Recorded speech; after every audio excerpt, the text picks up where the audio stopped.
हजरात एक ज़रूरी ऐलान सुनो। पुलिस की तरफ से ऐलान किया जाता है कि बदनामे ज़माना ख्वाजा अकील भट्ट उर्फ गोगी भट्ट वल्द अब्दुल रशीद कौम कश्मीरी भट्ट सकना 45 चैम्बर लैन रोड ग्वाल मंडी लाहौर गिरफ्तार है।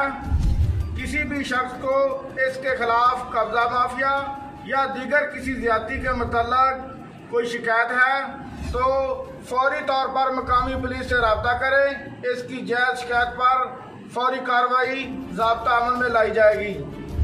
दोबारा फिर सुनो, पुलिस की तरफ से ऐलान किया जाता है कि बदनामे ज़माना ख्वाजा अकील भट्ट उर्फ गोगी भट्ट वल्द अब्दुल रशीद कौम कश्मीरी भट्ट सकना 45 चैम्बर लैन रोड लाहौर ग्वाल मंडी गिरफ्तार है। किसी भी शख्स को इसके खिलाफ कब्जा या दीगर किसी ज्यादती के मतलब कोई शिकायत है तो फौरी तौर पर मकामी पुलिस से रब्ता करें।